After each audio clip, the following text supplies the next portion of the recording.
Alrighty, afternoon everyone, and today I want to talk about flight simming in VR. I remember that I tried VR back in 2013 when one of the first kind of commercial headsets came out. It was the Oculus Rift development kit, I think was what was called.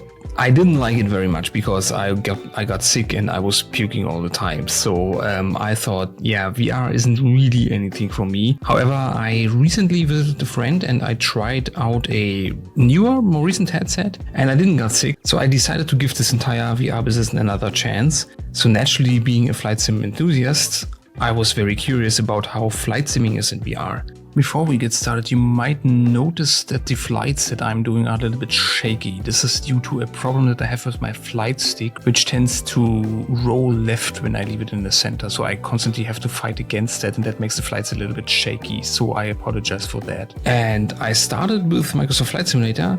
It's a simulation that I recommend, so I expected a great deal from it. However, I got pretty disappointed. First of all, the sim starts in desktop mode, even though I had the headset on and I was running it from Steam VR. So that forced me to take the headset off again and then switch to VR mode. But taking the headset off is not a good idea, at least not with the headset that I'm using, and I'm getting to why that is later in the video. Setting up the flight was somewhat easy. However, if you want to use your keyboard for entering a departure or arrival destination via the ICAO code or a search function via the city or something like that, it's going to be problematic because there is no virtual keyboard. So you have to take off the headset again and then type on the keyboard. And this kind of feels a lot like, yeah, we haven't really thought this through with the VR. It's just we took the desktop version and then we, projected it in the VR headset and then there you go. Once I set up the flight and I was in the cockpit, I noticed a pretty weird stuttering. I did not notice that problem that much on the outside. If you go to an external view, it kind of works a lot smoother. Isn't really a performance problem because I changed the settings in the performance from low to high end to ultra and it didn't really make any difference. I don't know how much of this is shown in the video, so you just have to believe me if it's not. And speaking of the cockpits, like the cockpits in Microsoft Flight Simulator felt tiny. Especially in the Phoenix A320, it was very weird because my head was basically bumping into the overhead panel. Everything was very narrow and very close. It didn't really feel like a big airliner, and in the Cessna, it felt like a toy cockpit. The best experience here in terms of the size of the cockpit, at least in Microsoft Flight Simulator, was the fly-by-wire A320, but I'm getting into commercial flying later on. I started with a little tour through New York with the Cessna 172, and as usual the textures and the lighting looked pretty good. However, the buildings didn't. They looked like paper mache, and one time I thought I spotted a dam, but it turned out to be a bridge with like a wall beneath it. I even flew through it and it didn't really do anything. I guess these are the limitations of the photogrammetry. Combine that with the stuttering and occasional flickering, and on all, it wasn't really a very enjoyable experience. Maybe there are ways to get rid of these stutterings, flickerings, and what have you. The problem here is that I don't want to sit through hours and days and weeks on end to go through forums and try things out to somehow make the sim work in VR. I am constantly thrashing X-Plane for not having really good looking graphics or good looking graphics out of the box. And I say I prefer Flight Simulator because it has everything out of the box really good, and I have to apply the same standard here. If the developers, in this case Microsoft and Asobo, cannot make the sim work properly in VR, then I just go to a sim that can. Which brings me to X-Plane. First of all, X-Plane was starting in VR mode when I started it from Steam VR. Setting up a flight was pretty easy. You can enter a ICAO code or any search pattern via a virtual keyboard that they project into the VR headset, and that then you can use with the controllers of the headset. So once in the cockpit, I noticed that the cockpit looked a lot more true to size. It really felt like sitting in a Cessna plane. The Cessna is not a big plane, but it's still not like this toy size. It didn't feel like a Lego plane or something like that. Yeah, throughout the flight you will see a screen of a map in the bottom left corner of the sim. I didn't see that in the VR. I don't know how it's gotten in the recording, but I did not see that while I was flying. The flight itself was a lot more enjoyable. First of all, it runs smooth. It runs smooth inside the cockpit, it runs smooth outside. Everything was working really fine. The textures and the lighting doesn't look as good because the engine isn't really the best. However, However, it was a really nice flight. I was taking off and I saw cars driving on the freeway. I saw a freight train crossing a bridge. The buildings didn't look like paper mache. It all in all felt a lot more realistic. And I also noticed that if you suffer from vertigo, you should be really careful with flight simming in VR. And especially the plane that you're using, because the Cessna has wings on top of the plane and then a giant window on the door, so you can't really look down. However, X-Plane isn't really free of problems. For one flight I still had my gamepad connected and it wouldn't let me use any other control. Not my throttle, not my flight stick, not my mouse or keyboard. I could only use the controller from the headset and the gamepad. So once I disconnected it, that was okay. The entire menu system isn't really accessible via mouse because you don't have this top menu. You have to use the controller from the VR. However, that is pretty intuitive, so that's fine. Once I completed my tour of New York, something that I couldn't do in the Microsoft Flight Simulator, I even managed to do a quote-unquote landing.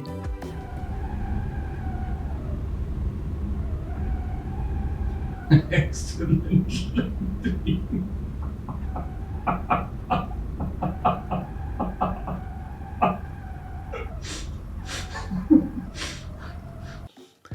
So then let's talk about commercial flying. Now I didn't attempt to do a complete flight. We'll have to delay that until I got my stick issues sorted. But I wanted to know how the handling of an airliner feels, because it's not about VFR, it's about IFR. And that means you have to be able to read instruments in front of you. And here Microsoft Flight Simulator was slightly ahead, especially in the Phoenix and the fly-by-wire due to better texture resolution. However, the Phoenix felt very weird because I already mentioned the tiny cockpit.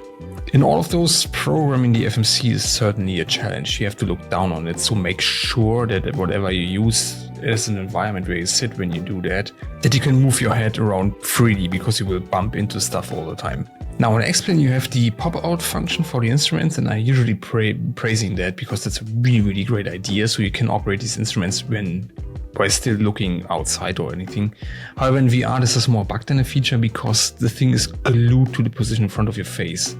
And it moves along with your face, which is kind of the point, but it's very weird because it vanishes in the ceiling and all that stuff. So the better option is to look down on it and program it like you would in reality. And speaking of which, I think for pilot training it's really good to have to move your head around and memorize where everything is, like you would in a real plane. We simmers are pretty spoiled by having our shortcut views, and that brings up every button in the neat position right in front of our face so we can turn it on, switch it on, whatever. But in reality that's not the case, so it's, I think, really good. It's more like sitting in a real cockpit.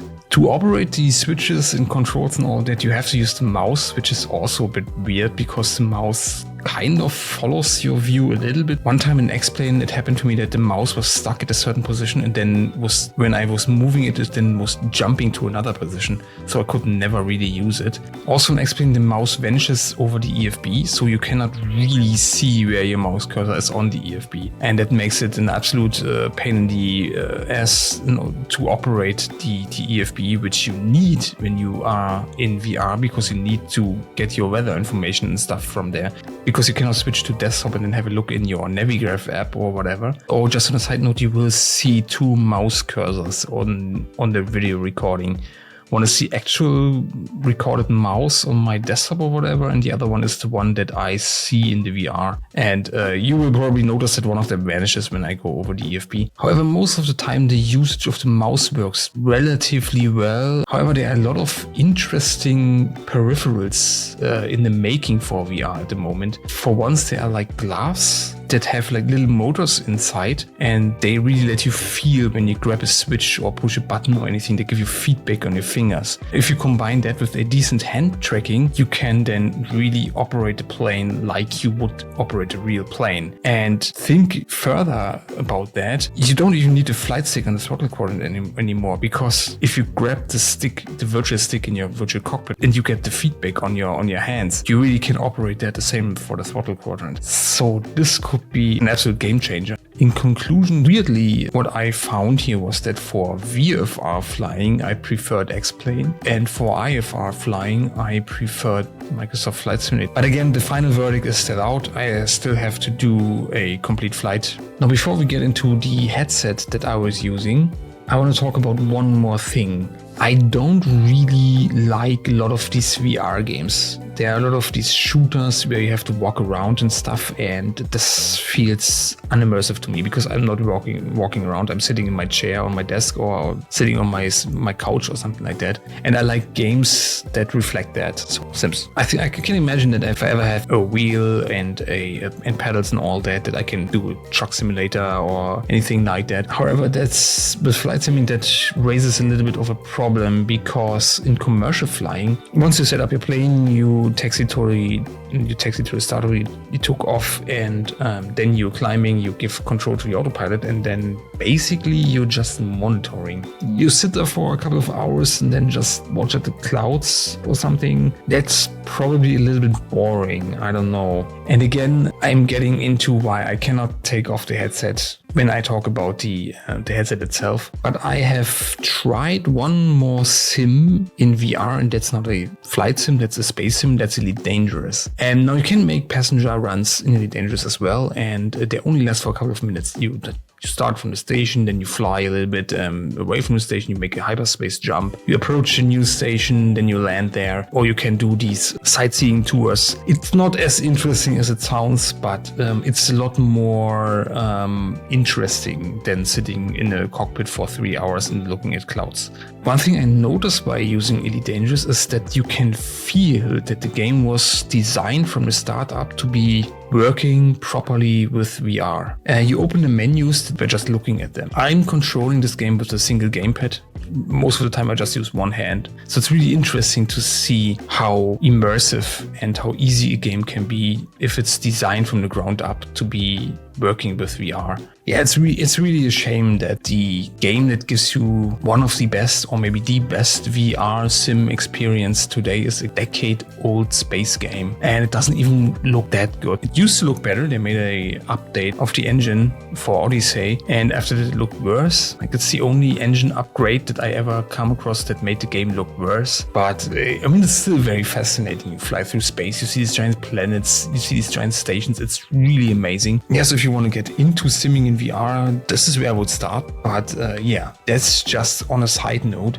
Okay, now then let's talk hardware. I have two headsets, a Meta Quest 2 and a Pico 4. Both of these headsets are wireless. I absolutely enjoy the fact that you can have a VR headset today without having a big bundle of cables tied to your neck. They are very light, they are very comfortable to wear, you can move freely around. The way this works is basically like shadow play. So the computer encodes what you would see on the VR headset into an H.264/65 stream and then send via Wi-Fi to your headset. I didn't notice any compression artifacts or anything, but keep in mind that I have a very powerful GPU that also has an H.264/65 encoder on board. So if you're interested in that, definitely make sure to get a GPU with an MP4 encoder for H.265/264 on board. So that's basically what I know is that the NVIDIA 30 series and 40 series have that. So I didn't notice any asynchronous. However, 2 times I had a loss of connection, and then that freezes completely. Yeah, that's the end of that. Then you can start all over again. And also, the problem with these standalone headsets is, of course, that they are battery powered, and if you take them off your face, they notice that, and then they go into some power save state. I haven't found any way to turn that off. The problem with that is that then they also usually lose the connections to Steam VR and to the game. This is what I meant when I say I cannot take this off. So between the two headsets that I have, the Meta Quest 2 and the Pico 4, the Pico is definitely the better choice. The image is way sharper, way clearer, and most of all, it has a wider field of view. It has a weird light reflection or whatever in the center. It feels like the lenses are smudged. If you are in a dark space and you look at a light objects in the center of the screen, it like feels as if there's like smudge on the lenses. However, in flight simming, most of the time it's pretty plain, like, so you either look at the sky and this is blue, it's one color, or it's dark, or you have some clouds here and there, but you don't have like a big beam of light, or like in space sim where you have dark space and then a bright sun or bright planet. In the Quest 2 I have different problems. They have Fresnel lenses and they, I don't know, they have like circular lines throughout the image. But the worst thing is that the Quest 2 has a much smaller field of view. And the field of view, or the tiny field of view in all of these headsets, it feels like wearing diving goggles all the time. And for a game like Subnautica, or maybe for a racing game where you have a helmet on usually when you sit in a race car, that's probably fine. But for simming, it's really, really bad. Like sitting in the cockpit of your airliner and looking at everything through diving goggles isn't really a very nice experience. But again, the field of view in the Pico is way better than in the Quest 2. There are headsets that have a proper field of view. That's the Pimax 8KX, I think, that has a 200-degree field of view. So like in terms of what I use here, the Meta Quest 2 has a 97 degrees horizontal field of view. The Pico has a 107, and that's a huge difference already. But the Pimax 8KX, I think it has a 200 degrees field of view. Now that's more like your actual vision is. People who have used that said it was really hard for them to go back again. So all in all, at the moment, I cannot really recommend VR simming. There are too many issues. For once, the sim isn't really thought through, at least for Microsoft Flight Simulator isn't really thought through. In X-Plane, you have the vanishing mouse, you have this tiny field of view. My opinion, there's just too much compromise at the moment, but there's certainly a lot of interesting stuff on the horizon. For once, Microsoft Flight Simulator 2024 is coming. Maybe they consider VR a little bit more from the get-go. And then on the other side, there are a whole bunch of new headsets coming. Pimax is working on a 12K. They announced it a couple of years ago already, but they're still not really finishing with that. But 12K and 200 degrees field of view, that would be a game changer. There's also the Somnium Space VR1 headset coming out, which has at least 125 degrees horizontal field of view. But right now, at the moment, I would wait. Okay, then I talk to you in the next one, which would most likely be the commercial flights in VR. Until then, take care and tschüss.